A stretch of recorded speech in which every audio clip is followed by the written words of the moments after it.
touch.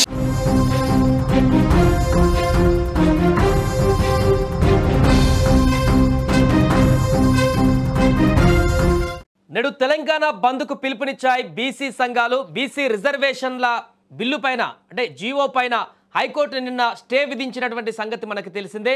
దీంతో స్థానిక సంస్థల ఎన్నికల నోటిఫికేషన్ కూడా తాత్కాలికంగా ఆగిపోయింది. ఎలక్షన్ కమిషన్ దీనికి సంబంధించి నిన్న దాని యొక్క ప్రెస్ మీట్ను కూడా విడుదల చేయడం జరిగింది. నోటిఫికేషన్ల నిలుపుదలకు సంబంధించి ఇప్పటికే 4 నుంచి 6 వారాల పాటు దీని యొక్క నోటిఫికేషన్ని పోస్ట్ పోన్ చేస్తున్నట్టు అంటే వాయిదా వేస్తున్నట్టు ప్రకటించిన తర్వాత ఒక్కసారిగా ఆగ్రహాన్ని వ్యక్తం చేస్తున్నటువంటి బీసీ సంఘాలు నిన్న హైకోర్టు వద్దనే తీవ్ర ఆగ్రహ జ్వాలలు వ్యక్తపరిచారు. పూర్తిగా నోటికాడికి వచ్చినటువంటి కూడును లాగేసుకుంటున్నారంటూ కూడా ఆగ్రహాన్ని వ్యక్తం చేశారు.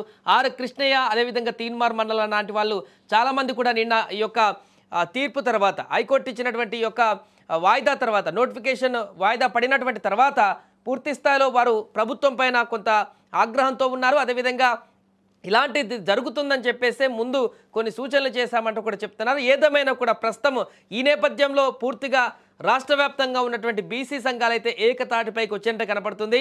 ముఖ్యంగా తెలంగాణ రాజ్యాధికార పార్టీ తీన్మార్ మల్లన్న పార్టీ ఆయన కూడా ఈరోజు తెలంగాణ బంద్కు పిలుపునిచ్చారు. అలాగే ఆర్ కృష్ణయ్య కూడా ఈరోజు తెలంగాణ బంద్కు పిలుపునిచ్చారు. 42% రిజర్వేషన్లు దక్కే వరకు పోరాటం ఆపేదే లేదంటూ కూడా బీసీ నాయకులు స్పష్టం చేస్తున్నారు. ఈ నేపథ్యంలో ఈరోజు బంద్ అయితే కొనసాగుతుంది. రాష్ట్రంలో రవాణా వాణిజ్య కార్యకలాపాలపైన దీని యొక్క ప్రభావం పడేటువంటి అవకాశం కనిపిస్తుంది. హైకోర్టు విచారణ సమయంలో బీసీ సంఘాలు భారీగానే అక్కడికి తరలి వచ్చాయి. ఆ కృష్ణయ్యతో పాటుగా ఇతర నేతలు కోర్టు వద్దకు తరలి వచ్చారు. ఇక జీవో నెంబర్ 9 పైన కోర్టు స్టే విధించారని తీర్పు రావడంతో ఆందోళన కూడా వ్యక్తం చేశారు. ఇప్పుడు మొత్తం రాష్ట్ర వ్యాప్తంగా కూడా ఇదే చర్చ కొనసాగుతుంది. వెంటనే శుక్రవారం రాష్ట్ర వ్యాప్తంగా బంద్కు పిలుపునిచ్చారు నిన్న. దీంతో తెలంగాణ రాజకీయం మరోసారి ఆసక్తికరంగా మారింది. స్థానిక ఎన్నికల నిర్వహణ సందిగ్ధంలో పడ్డాయి ఇప్పుడు. అయితే బీసీలకు రిజర్వేషన్లతో ఎన్నికలు నిర్వహిస్తామని కాంగ్రెస్ చెబుతోంది. ఈ నేపథ్యంలోనే హైకోర్టు తదుపరి విచారణ ప్రభుత్వం తీసుకోబోయేటువంటి చర్యలు ఎలా ఉంటాయేమోనని ఇప్పుడు రాష్ట్ర ప్రజలు ముఖ్యంగా బీసీ సంఘాల నేతలు అదేవిధంగా బీసీ వర్గాలందరూ కూడా ఆసక్తిగా ఎదురు చూస్తున్నారు. సో ఇది తెలంగాణ వ్యాప్తంగా ఇప్పుడు ఒక్కసారిగా రాజకీయ మలుపు తిరిగింది. ఈ యొక్క అంశం అనేది బీసీ రాజకీయం ఇప్పుడు పూర్తి స్థాయిలో అన్ని పార్టీలలో కూడా బీసీ రిజర్వేషన్ బిల్లుకు సంబంధించినటువంటి రాజకీయం అయితే మరింత హీట్ను పెంచింది.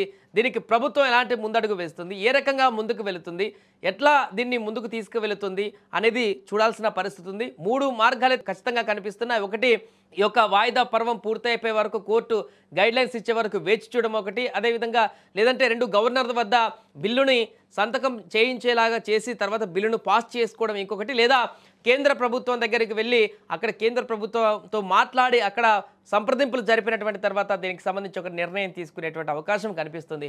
ఏదేమైనా కూడా ప్రస్తుతం ఈరోజు అయితే తెలంగాణ బంద్కు పిలుపునివ్వడం జరిగింది. చాలా రోజుల తర్వాత తెలంగాణ బంద్ అనేటువంటి ఒక అంశం అయితే ఇప్పుడు తెరపైకి రావడం జరిగింది. బీసీ రిజర్వేషన్ బిల్లుకు సంబంధించి నెలకొన్నటువంటి ఈ యొక్క సందిగ్ధత నేపథ్యంలో బీసీ సంఘాల ముఖ్య నేతలందరూ కూడా ఈ యొక్క బంద్కు పిలుపునిచ్చారు. మరి బంద్ తర్వాత బంద్ ఎలా కొనసాగుతుంది, బంద్ తర్వాత బీసీ సంఘాల నేతలు ఎలాంటి కార్యాచరణ తీసుకోబోతున్నారనేది కూడా చూడాల్సి ఉంది. No, no, no, no, no, no, no, no, no.